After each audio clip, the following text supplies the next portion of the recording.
AirPods Pro 现在可以测试听力了，在健康 App 里面去搜索听力，可以看到一个听力测试结果，有一个通过 AirPods Pro 测试听力。在这里，我们可以开始进行听力测试。这时候，我们要找一个安静的地方，不受外界打扰，拿出我们的耳机，稳稳地佩戴上。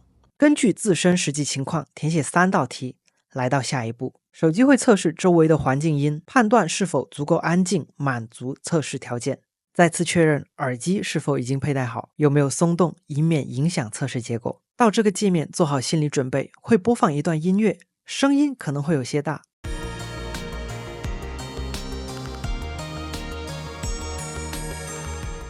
接下来，手机将会打开勿扰模式，以保证我们能安安静静、不受打扰地完成听力测试。我们可以先听一下样本声，一会儿在测试的过程中将会反复听到这段声音。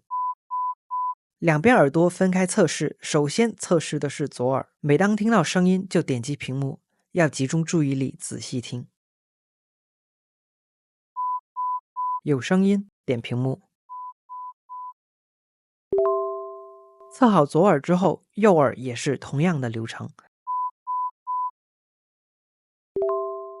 测好之后，一起来看看结果。听力损伤分为5个级别，如果数值小于25，听力正常，继续保持良好的用耳习惯。26到40之间有轻度损伤，要有意识的保护听力，避免加重。41到60之间要引起重视，必要的时候寻求专业医生的帮助。61往上，结合自身的情况和医生的建议，看是否需要佩戴助听器。在嘈杂的环境中，建议各位打开降噪模式。如果是听演唱会、看电影或者在酒吧、KTV，可以打开通透模式，保护听力。